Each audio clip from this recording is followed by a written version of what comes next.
কয়েক মাস যাবৎ কোরআন পড়ি না, আজকে একটু কোরআন পড়বো ইনশাল্লাহ। দেখি। আউযু বিল্লাহি মিনাশ শাইতানির রাজিম। আরে আরে রাসেল ভাই জি, কি অবস্থা? কোরআন পড়ছো? আচ্ছা আচ্ছা, ঠিক আছে ঠিক আছে, পড়ো পড়ো।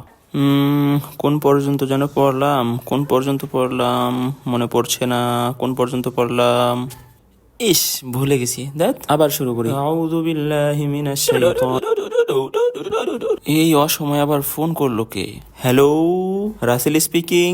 ও বন্ধু, তুমি কি হয়েছে? আমি এখন মসজিদে কোরআন তেলাওয়াত করছি, পরে কথা হবে। হ্যাঁ, কোন পর্যন্ত যেন পড়লাম, কোন পর্যন্ত যেন হলো, হায় রে। ইস, শুধু বারবার ভুলে যাই। ধ্যাত, আবার চেষ্টা করি, দেখি। কয়েক মিনিট পরে। গত রাতে ময়নার মার হারিকেন চুরি হয়েছে। ওরে বাবা, নিউজ রে, আবার নাক চলকায় কেন রে? শেষমেশ আর কোরআন পড়া হলো না। আব্বুর পকেট থেকে টাকা ঘেচাং করে নিয়ে এসেছি, যা ইচ্ছা তাই খাবো। ফুচকা খাবো, হালিম খাবো, ঝালমুড়ি তো আছেই। কি রেখেছে কি খাবো? এই তো পেয়েছি, পিঠার দোকান। Wow, just amazing. কত ধরনের পিঠা। ছাড়, আমরা বাচ্চাদের কাছে পিঠা কম দামে বিক্রি করি। তাই যদি হয়ে থাকে তাহলে আমাকে ওইটা দেন, ওইটা দেন এবং ওইটা দেন। আর হ্যাঁ, ওইটাও দেন। হ্যাঁ, ওই যে নিচেরটা, নিচেরটা, পাশেরটা। হ্যাঁ দেন, ওইটা দেন। ওইটা, এইটা, ওইটা, ওইটা, ওইটা। হ্যাঁ, ওইটা দুইটা। এই নিন স্যার, 2.5% ডিসকাউন্ট। আমি তো ভেবেই পাচ্ছি না কোনটা রেখে কোনটা খাবো। যাই হোক, বিসমিল্লাহ বলে শুরু করি। বিসমিল্লাহ।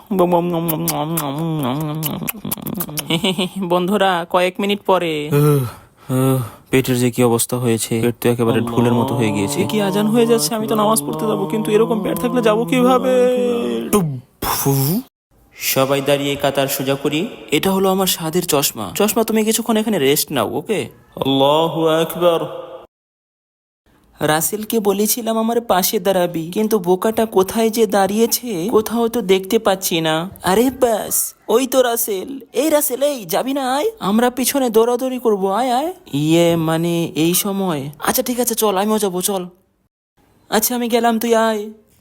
ও নো, এই ছেলে এটা কি করছে? আমার এত স্বাদের চশমা। হ্যাঁ হ্যাঁ, আল্লাহ রক্ষা করছে, আলহামদুলিল্লাহ। এই নাও রাসেল, তোমার খাবার।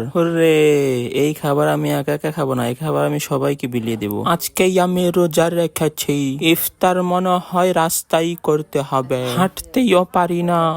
এই যে দাদু, চিন্তা করবেন না, আপনার ইফতার, এই কেকটা রাখুন, ইফতারের সময় খাবেন। বাবা রে, এত মজার কেক দাও। ভালো থেকো বাবা। ইফতারের সময় হয়ে যাচ্ছে, একটাও গাড়ি পাচ্ছি না। গাড়ির বাচ্চা গাড়ি। এই যে আঙ্কেল, বিচলিত হবেন না, এই কেক আপনার জন্য, নিয়ে ইফতার করবেন। এটা তো দামি কেক। স্যার, আমার লাইসেন্স আমি আম্মুর কাছে রেখে এসেছি, কালকে ভুল হবে না, কালকে ঠিকই নিয়ে আসবো। এই যে রাহাত, তোমার ইফতার কেক। স্যার, এটা আপনার জন্য, নিন, ইফতার করবেন। স্যার, মাগনা মাগনা কেক পেলেন, আমাকে কি ছেড়ে দেওয়া যায় না? আজকের মতো ছেড়ে দিন না স্যার। এই হারামজাদা, চুপ থাক। আলহামদুলিল্লাহ আলহামদুলিল্লাহ। নিজে নিজে ইফতার করা আর সবাই মিলে ইফতার করা অনেক পার্থক্য। আলহামদুলিল্লাহ। প্রথমে খেজুর দ্বারা ইফতার করব, এটাই সুন্নত। আলহামদুলিল্লাহ।